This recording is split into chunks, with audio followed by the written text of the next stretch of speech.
ก็เลยส่วนหมู่ส่วนครูกันประมาณ5 คน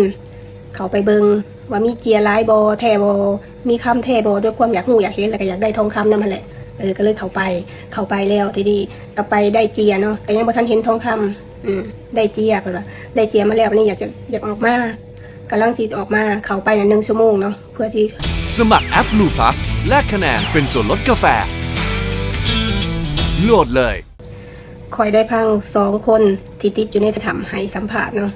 คือเบาแลนกับเบามืดเนาะเบามืดให้สัมภาษณ์ว่าที่เขาไปในถ้ำนั่นนะบ่ได้เขาไปฮอนค่ำบ่ได้เขาไปขุดเจาะเพื่อหาค่ำแต่ว่าเขาไปหาเจียหรือภาษาไทยก็เอิ้นว่าค้างคาวแต่ว่าเล่าน่ะเขาไปหาเจียเขาไปหาอาหารก็ไปหาล่าสัตว์ว่าสิซะด้วยความที่คนที่เขาเคยเขาถ้ำนั่นน่ะเขาว่ามีเจียหลายเลยในถ้ำนั่นน่ะก็มีทองคำคนที่เคยเขาไปเอานะทองคำนะเขาว่าให้ฟังเขาว่าต่อกันมาเลยกันเราก็เลยส่วนหมู่ส่วนครูกันประมาณ5 คนเขาไปเบิงว่ามีเจียร้ายบอแทบอมีคำแทบอด้วยความอยากหูอยากเห็นแล้วก็อยากได้ทองคำนั่นแหละก็เลยเข้าไปแล้วทีนี้ก็ไปได้เจียเนาะแต่ยังบ่ทันเห็นทองคำได้เจียเพิ่นว่าได้เจียมาแล้วนี่อยากออกมากำลังสิออกมาเข้าไป1 ชั่วโมงเนาะเพื่อสิเข้าไปฮอดบอลเจียอยู่แล้วก็ฮอดบอลทองคำเข้าไป1 ชั่วโมงแล้วนี่ถอยออกมาปรากฏว่าทางออกมันตัน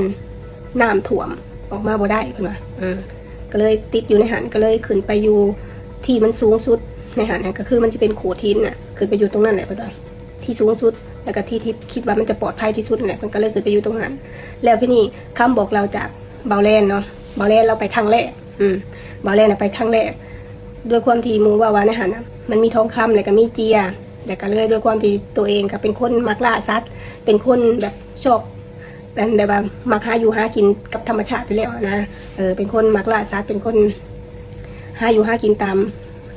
ชนบทอยู่แล้วนะก็เลยได้ยินหมูว่าในถ้ำนั่นน่ะมันมีเจียแล้วก็มีทองคำก็เลยไปน้ำหมูเป็นครั้งแรกหมูส่วนแล้วก็เลยไปเข้าไป1 ชั่วโมงเข้าไปแล้วได้เจียเราก็มาได้เจีย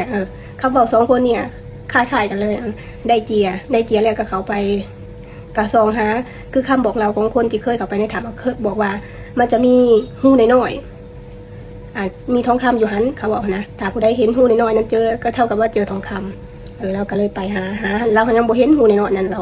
ยังบ่เห็นถ้ำบนทองคำอยู่ค่ะแต่ว่าเห็นแต่เจียได้แต่เจียมาพอได้เจียแล้วที่นี่ก็หาทองคำหาอะไรก็บ่พอก็เลยสิลบออกมาแหละมาเจอน้ำก็คือน้ำฝนตกจากข้างนอกเนาะน้ำมันเลยไหลเข้าไปในถ้ำก็เลยเฮ็ดให้ออกมาบ่ได้ก็เลยปีนขึ้นไปอยู่ในโขดหินนั่นคิดว่าตรงนั้นมันปลอดภัยที่สุดแล้วก็เลยไป อยู่ตรงนั้นแล้วเราถือเขาเข้าไปถือน้ำเข้าไปเนาะอาหารที่เราเตรียมเข้าไปสามารถกินได้1 คืน1 มื้อกับ1 คืนอาหารที่เราเตรียมเข้าไปกินได้1 มื้อกับ1 คืนแต่คนที่ถืออาหารเข้าไปมีแค่3 คนอีก2 คนบ่ได้ถืออาหารเข้าไปถือไปอยู่แต่เฮือนแต่ว่าบ่ได้เอาเข้าไปในถ้ำเอาไว้ข้างนอกถ้ำแล้ววันนี้พ่ออยู่ไปหลายมื้อแล้วก็เฮ็ดได้หาทางออก3 มื้อหาได้ก็บ่พอทางออกทีแรกเราก็มีความคิดว่าเราเข้ามานะมันต้องมีทางออกเพิ่มนะเราก็เลยพากันหา3 มื้อหาทางออกหาได้ก็หาบ่พอก็เลยจนละบ่ฮู้สิเฮ็ดจังได๋แหละชีวิตตันแล้วก็เลยนั่งรอคอยอยู่โขดหินนั่นแหละรอคอยความหวังรอคอยความช่วยเหลือรับตานอนรับตาไปกับฝันเห็นแต่แม่ภาพในหัวในสมองนี่มีแต่แม่มีแต่ครอบครัวแล้วก็เลยคิดว่าครอบครัวคงเป็นห่วงเราหลายเนาะเราก็เลยว่าสินะแล้วเราก็เลยบ่ฮู้ว่าสิเฮ็ดจังได๋เราก็ท้อแล้วก็คิดว่าชีวิตนี้น่าสิจบชีวิตอยู่ตรงนี้แหละน่าสิบ่มีคนมาช่วยเหลือแล้วแหละโอกาสรอด1% เราพอระดับน้ำมันก็เพิ่มสูงขึ้นแล้วอยู่ในถ้ำน่ะมันก็หนาวแห้งแล้วนะมันอากาศเย็นอากาศหนาวแห้งแล้วก็หิวเขาเนาะเพราะว่าเขาที่ถือเข้าไปมันกินได้แค่1 มื้อกับ1 คืนเริ่มหิวเขาบางคนก็หิวแห้งเนาะไปหาเก็บกินเศษไม้ที่เขาใส่หอนคำแหละไปหากินเศษไม้บางคนก็ไปหากินเศษขนมที่คนที่เขาเคยเขาไปกุดทองเขาเห็นขนมเหี่ยไปแถวนั้นก็ไปเก็บกินแล้วด้วยความที่หิวแล้วก็กินน้ำที่มันไหลเข้ามานั่นแหละจักสะอาดบ่สะอาดบ่จักกินไปเพื่อประทังชีวิตเรา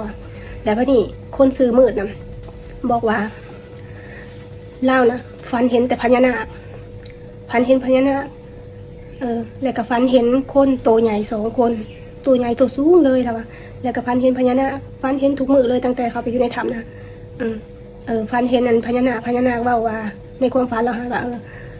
สิมาเอาคำบ่สิมาลักเอาสมบัติเขาบ่นะประมาณนี้นะในความฝันเราเราก็เลยบอกว่าเราบ่เอาเนาะบ่เอาแล้วขอแค่ท่านปล่อยชีวิตพวกข้าพเจ้าไปข้าพเจ้าบ่เอาหยังจักอย่างข้าพเจ้าสิคืนให้ทุกอย่างเลยบ่ว่าจะเป็นทองคำหรืออีหยังก็ตามที่ข้าพเจ้าที่เขามาหาตั้งแต่แรกนะที่เขามาเอาตั้งแต่แรกทีนี้ข้าพเจ้านะล้มเลิกความตั้งใจจะไม่เอาอีกแล้วยังประมาณนี้นะเพิ่นก็เลยบอกว่าเพิ่นบ่เอาแล้วก็นบแล้วก็กราบพญานาคแล้วก็ว่าจะคืนข้ามไปสิบ่เอาแล้วอันสิ่งที่คิดว่าสิมาหานะสิบ่หาอีกแล้วสิบ่คนหาอีกแล้วสิบ่เอาอีกแล้วนะสิบ่อยากได้อีกแล้วของเลยทำนั่นนะแล้ววันนี้เพิ่นก็เลยหลังจากที่เพิ่นพันแล้วเพิ่นก็ว่าหมู่ในหันฟังเนาะหมู่ในหันก็ว่าฟันคล้ายๆกันนะก็เลยประวัติในถ้ำหลอกแจ้งนะบ่ธรรมดาเลยพี่น้องฟังแล้วคนหนาวลุกประวัติในถ้ำนะบ่ธรรมดาถ้ำนั่นน่ะบ่แม่นเมืองแหละแต่ว่าถ้ำนั่นน่ะมีทองคำแล้วก็มีสมบัติที่แบบว่ามีเจ้าของอยู่หั่นนะที่เพิ่นปกปักรักษาอยู่หั่นแหละถ้าผู้ใดสิไปเอานะมีอันเป็นไปฝนตกหรือว่าอาจจะติดถ้ำอาจจะเสียชีวิตอยู่ในหั่นก็ได้เพราะฉะนั้นเหตุการณ์นี้ก็เหตุให้หลายๆคนมีสติในการแบบว่ามีความโลภนะที่อยากได้ของคนอื่นมาเป็นของตัวเองนะเหตุให้เหตุการณ์นี้เหตุให้หลายคนหลาบเลยแหละบกล้าเข้าไปในถ้ำอีกเลย